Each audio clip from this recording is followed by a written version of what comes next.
저는 모든 원인은 다 내 마음에 있다. 아, 열등감을 다룰 때 좀 적극적으로 부딪히는 게 내가 그걸 마주하든 뭔가 이제 해결을 하는데 좀 더 도움이 된다는 느낌이니까. 방금 열등감과 좀 마주했습니다. 열등감 방금 눈빛으로 죽여버리시는. 바로 UV 레이저 쐈습니다.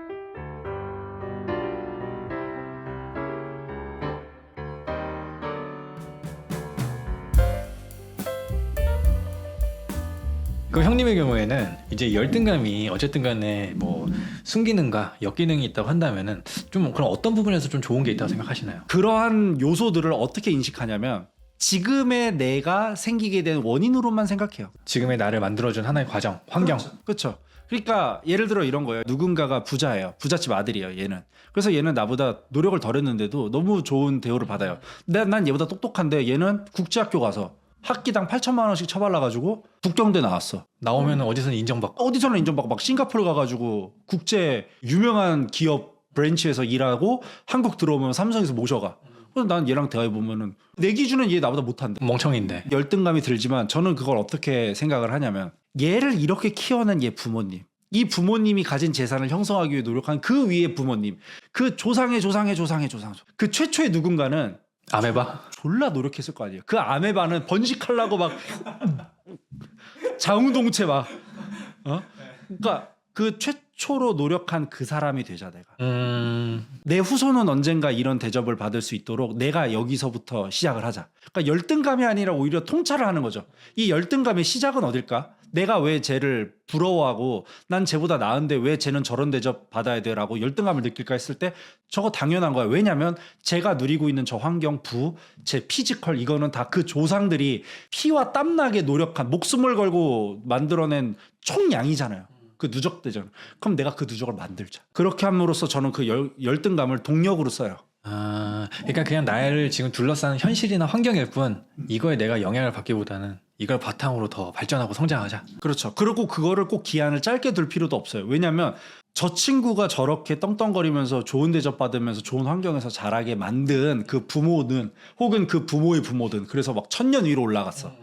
천연의 신화. 네. 그래서 신라 시대 때는 걔 노예였어. 이제 부잣집 머슴하다가 거기서 쟁기질 했는데 내가 쟁기질 스냅이 개 좋아. 피용 해가지고 그 쟁기질 노하우 VOD 1대1 코칭 거 팔아가지고 신라시대 때 부를 축적해서 태조 왕건이가 이제 고려 딱 세울 때 그때 그냥 지방 호족으로 살짝 이름 올려가지고 그때부터 번역을 시작했다. 그럼 내가 그 호족으로 번역할 때 그 노하우를 지금 발휘해보자. 그러니까 그 사람은 내가 천년 뒤에 내 후손이 이렇게 잘 먹고 잘 거라고 생각 안 하고 그냥 자기의 삶을 살았을 거 아니에요. 왜 나는 왜 걔가 그 천년 동안 누적된 혜택을 지금 메꾸지 못해서 안달이 나고 그러기 위한 방법만 찾냐 이거예요. 나도 그냥 내 인생 꾸준히 살다 보면 내 후손들은 저렇게 될 건데 이런 생각으로 어떤 그 열등감을 에너지로 쓰고 그 에너지를 쓸 때 단기간에 폭발적으로 해서 내가 코인이나 주식 대박 이런 게 아니라 어쨌든 간에 이거를 축적시키고 그리고 후대에 전달하고. 근데 사실 그렇게 따지면은 지금 태어난 것만으로도 경쟁에서 승리한 겁니다. 맞아요. 진짜로. 이거 구라가 아니라 전 진심으로 그렇게 생각해요. 태어난 것만으로도 너무 다행이다. 왜냐면 못 태어났으면 이 의식도 없어요. 맞아요. 그러니까 열등감을 느끼는 거를 저는 다 그런 식으로 치환을 해요. 네. 그리고 과거에서 만약에 우리의 선조가 제대로 이 고난을 극복하지 못했다면 애초에 우리가 지금 태어나지도 못했고 저희는 지금 정자 3억 마리 사이에서 뭐 사람마다 뭐 5천 마리 사이에서 승리한 사람도 있겠지만 저는 한 5억 마리 사이에서 승리했다고 생각하거든요. 근데 뭐 이거와 별개로 근데 저도 제가 이 열등감과 관련해서 굉장히 고민했던 것 중에 하나가 제가 사실 사업을 하기 전에 이제 군대 전역을 하고 진짜 저는 좀 사업에서 필요한 게 뭘까 생각을 해서 영업이 필요하다고 생각을 했어요. 그래서 영업에서 가장 좀 중요한 게 뭘까? 이걸 어디에서 많이 배울 수 있을까? 역량을 갖출 수 있을까 해서 선택한 게 이제 보험 설계사였거든요. 근데 사실 호기롭게 시작을 했지만 이 보험 설계사에 대한 사회적인 인식으로 인해서 제가 열등감이 엄청 심했었어요. 사실 인식 되게 안 좋죠. 그렇죠. 막상 호기롭게 시작은 했지만 제가 뭔가 보험 설계사는 그 인식을 마주하고 사람들이 저에게 약간 그런 대우를 하거나 할 때마다 속으로는 굉장히 상처였던 거예요. 그래서 제가 그때 처음으로 이 열등감이라는 주제에 대해서 굉장히 많이 고찰을 하게 됐는데 이 열등감을 극복하기 위해서 내가 1등을 해야 되고 실적을 엄청나게 잘해야 되고 그래서 내가 단순히 이거 하나뿐만에만 국한될 게 아니라 손해사정사 자격증도 따자. 그러니까요. 보험 탐정 자격증도 따자. AFPK도 따셨잖아요. 네, 뭐 재무 관련된 거, 금융 관련된 거, 주식, 펀드, 투자, 퇴직연금 이런 거 자격증 다 땄어요. 그래도 제가 공부나 이런 거 좀 했던 편이라서 근데 저는 어떻게 보면 살면서 이렇게 큰 열등감을 처음 느껴보니까 그걸 극복하기 위해서 발악을 했던 거예요. 근데 그렇게 해가지고 제가 다 자격증 따고 뭐 하고 돈도 그래도 그때는 되게 잘 벌었거든요. 그런데도 불구하고 이 결핍이 해소가 안 되는 거예요. 그래서 제가 그때 느꼈어요. 아, 이 열등감이 나를 성장시키는 굉장히 큰 동력이다. 내가 만약에 이게 아니었으면 내가 지금 이 책도 쓰고 자격증도 따고 실적도 1등하고 이 정도가 됐을까? 하면 그건 아니었을 것 같아요. 하지만 반대로 이 열등감이 주가 되어서는 내가 성취를 하더라도 행복할 수가 없구나. 그래서 제가 그때부터 이제 이 성취 이런 걸 떠나서 제 마음을 돌보고 사람들의 인식이나 내 마음에 그런 거에 되게 좀 집중을 했거든요. 그러니까 결국엔 느꼈죠. 보험 설계사 분들 중에 정말 존경스럽고 멋있게 하시는 분들 정말 많아요. 프로페셔널하게. 근데 반대로 양아치들이 많은 것도 사실이에요. 그러면은 내가 이 직업을 선택한 이상 그냥 내가 받아들이고 그런 대우도 이젠 아무렇지 않게 받아들여요. 근데 제가 한참 막 그런 거 심할 때는 사람들하고 얘기할 때 직업 뭐냐 하면 그것도 꺼려지는 거예요. 근데 제가 전에는 직업 군인이었잖아요. 근데 저는 군인 일하면서는 한 번도 그런 대우를 받아본 적도 없고 되게 명예롭고 자부심을 느끼면서 일했어요. 그렇죠. 근데 여기에서는 그런 게 없다 보니까 제가 그때 처음으로 되게 고민을 했었던 시점이었는데 이 성장을 하는데 필요한 동력은 열등감도 굉장히 큰 동력이지만 마치 석탄이라고 따진다면 메탄가스가 너무 많이 나온다. 그래서 결국에는 그런 열등감으로 성공하시거나 되게 성취를 많이 이루신 분들이 이 근본을 해소하지 못하면 다 중독, 성욕, 쾌락 아니면 허세, 자랑. 왜냐면은 본인이 그 인정욕이나 그 결핍을 채우지 못했기 때문에 계속 채워야 되니까요. 내가 성취를 이뤄도 그게 해소가 안 되면 그걸 계속 이제 허망한 걸로 소모적인 걸로 채우는 거예요. 그래서 제가 그걸 되게 크게 느꼈거든요. 그러면 나는 이 삶을 살아가는 성취의 동력을 뭘로 삼아야 될까? 그래서 제가 그때 정립을 했던 거는 이 성장, 내가 성장하면서 나아지는 성숙의 단계에 그 초점을 맞추고 그때 이후로 제가 열등감을 솔직하게 그렇게 많이 느껴본 적이 없어요. 지금도 물론 자결심도 있고 막 피해의식도 있고 당연히 있지만은 그때 이후로는 뭔가 이제 열등감을 다루는 데 있어서 막 옛날만큼 이거 벗어나고 싶다, 부들부들하고 이런 건 좀 줄어든 것 같아요. 말씀 듣고 보니까 이 열등감을 주로 해서 성장하는 방식은 밑 빠진 독에 물을 붓는 것 같아요. 맞아요. 근데 물을 붓는 능력은 향상이 되겠죠. 맞아요. 근데 사람이 항상 퍼포먼스를 일정하게 될 수가 없잖아요. 때로는 지칠 수도 있고 그때는 이 미친 듯한 공허감, 이 비어버린 독 때문에 미쳐버리는 거예요, 사람이.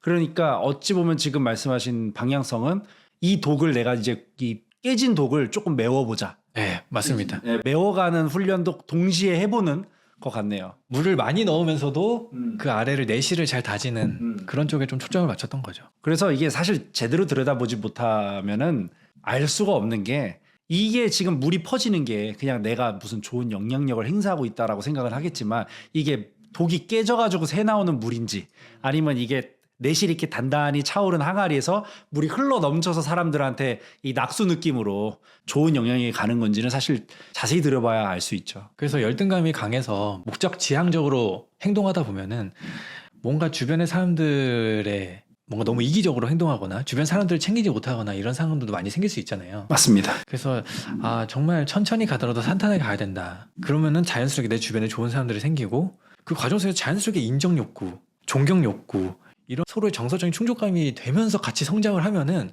내가 나중에 잘 되면은 더 잘 되고 더 부가가치를 많이 형성하고 이런 사람이 되고 싶다라는 희망이 있습니다. 저희가 다른 주제에서 다뤘듯이 1인 창업 주제에서도 말씀드렸잖아요. 지속 가능한 형태의 운영 전략을 짜야 돼요. 그게 단순히 그 사업체뿐만 아니라 이 사업을 시작하고 운영하는 나라는 존재가 계속 여러 개의 창업을 내가 계속 시도하고 실패하더라도 일어설 수 있는지 그런 운영 전략을 짜야 되는 것처럼 이 열등감도 마찬가지입니다. 결국에는 이 열등감을 내가 어떻게 끌어다가 내 인생으로 녹여낼 건지 어쨌든 이 열등감과 이 불안감 이런 공허감 이런 것들은 끊임없이 내가 이 인류 사회에서 한 생명체로서 내가 더 번영하고 번식할 수 있도록 만드는 본능인데 이 본능을 어떻게 잘 써서 이 현대사회에 최적화된 형태로 나를 더 풍부하고 유능하고 또 단단하게 만들 것인가. 왜냐하면 정신이 피폐해지는 것도 생존율이 낮아지는 문제잖아요.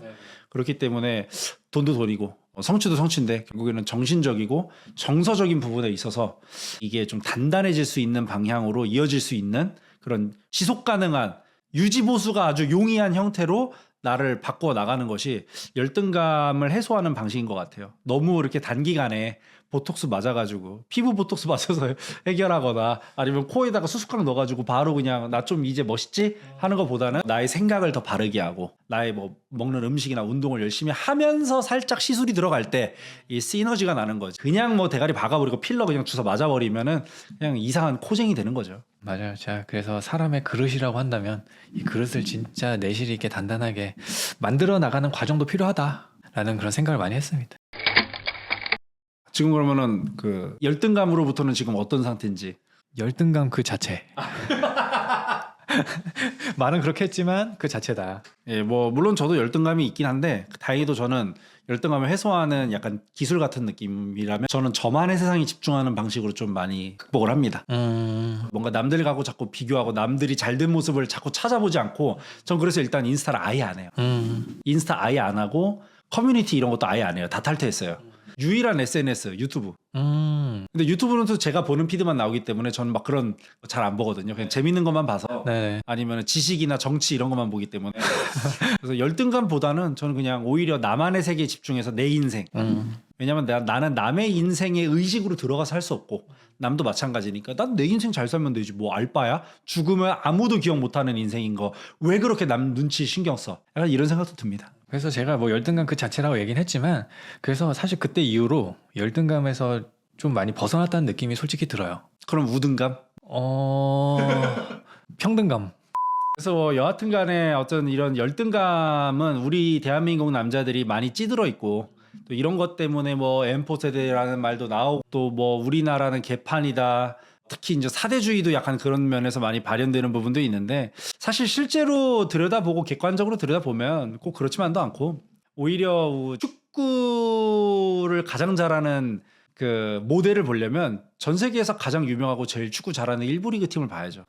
그런 걸 봤을 때 우리도 어떤 소사이어티를 볼 때 미국이 일부 리그 1티어잖아요.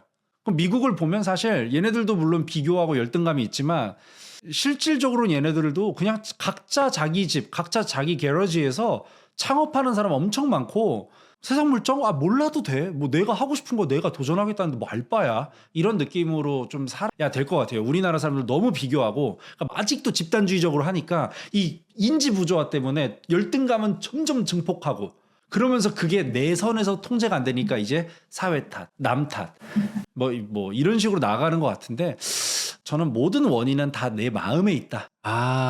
결국엔 약간 법륜 스님 같은 예. 풀소유 스님 말고 근데 진짜 모든 게 마음에 달려있는 것 같다는 생각이 듭니다. 그리고 이 열등감을 다룰 때 최소한 그래도 회피하는 것보다는 좀 적극적으로 부딪히는 게 네. 내가 그걸 마주하든 뭔가 이제 해결을 하는데 좀 더 도움이 된다는 느낌이랄까. 예. 방금 열등감과 좀 마주했습니다. 열등감 방금 눈빛으로 죽여버리시는 바로 UV 레이저 쐈습니다.